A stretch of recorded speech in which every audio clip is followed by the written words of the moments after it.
അനേകായിരങ്ങളിലേക്ക് പുതിയ ആത്മീയത സമ്മാനിച്ചുകൊണ്ടാണ് ഭരണങ്ങാനത്ത് സഹനത്തിന്റെ പുത്രി എന്ന് വിശേഷിപ്പിക്കപ്പെടുന്ന ഭാരത കത്തോലിക്ക സഭയുടെ പ്രഥമ വിശുദ്ധ അൽഫോൻസാമയുടെ തിരുസന്നിധിയിലേക്ക് ജനങ്ങൾ ഒഴുകിയെത്തുന്നത്.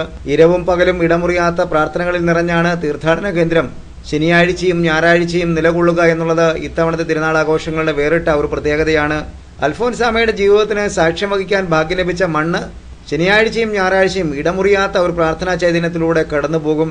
അൽഫോൻസാമയുടെ തിരുനാളിന്റെ രണ്ടാം ദിനമായിരുന്ന ശനിയാഴ്ച പുലർച്ചെ 5:30 ആരംഭിച്ച തിരുക്കർമ്മങ്ങളിലെ ഒരു ഇടവേള എത്തുന്നത് മൂന്നാം ദിനമായ ഞായറാഴ്ച വൈകുന്നേരം 6:30 ആരംഭിക്കുന്ന ജപമാല മെഴുകുതിരി പ്രദർശനത്തിന്റെ സമാപനത്തോടെയാണെന്നത് ആയിരങ്ങൾക്ക് പുതിയ ആത്മീയത സമ്മാനിക്കുവാനുള്ള വലിയ വേദിയായി മാറുകയാണ്.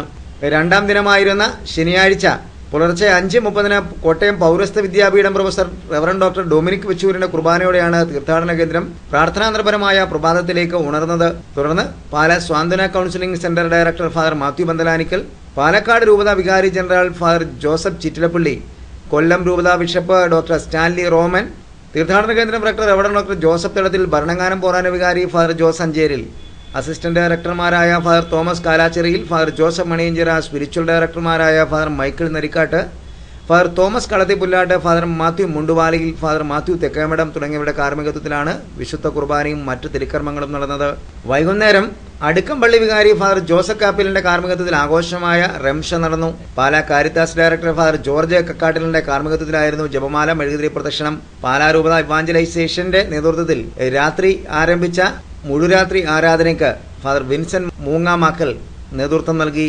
ഞായറാഴ്ച പുലർച്ചെ തീർത്ഥാടന കേന്ദ്രം ഉണരുന്നത് ഈ ആരാധനയുടെ അന്തിമഘട്ടങ്ങളിലൂടെയാണ്. തുടർന്ന് കുർബാനയും തിരുക്കർമ്മങ്ങളും ആരംഭിക്കുന്നതോടുകൂടി അക്ഷരാർത്ഥത്തിൽ മണിക്കൂറുകൾ നീണ്ട ഇടവേളയില്ലാത്ത തിരുക്കർമ്മങ്ങൾക്ക് തീർത്ഥാടന കേന്ദ്രം സാക്ഷ്യം വഹിക്കും. അൽഫോൻസാമ വചനാധിഷ്ഠിത ജീവിതത്തിലൂടെയാണ് വിശുദ്ധ കിരീടം ചൂടിയതെന്ന് കൊല്ലം രൂപത ബിഷപ്പ് ഡോക്ടർ സ്റ്റാൻലി റോമൻ ശനിയാഴ്ച നൽകിയ സന്ദേശത്തിൽ വ്യക്തമാക്കി.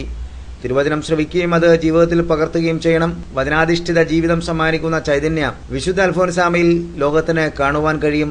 ഈ പാത പിന്തുടരുവാൻ എല്ലാവർക്കും കഴിയണമെന്നും അദ്ദേഹം പറഞ്ഞു. ഞായറാഴ്ച കാഞ്ഞിരപ്പള്ളി രൂപതയിലെ ചെങ്ങളം ഇടവകയിൽ നിന്നുള്ള 1000-ഓളം തീർത്ഥാടകർ പദയാത്രയായി തീർത്ഥാടന കേന്ദ്രത്തിൽ എത്തിച്ചേരും.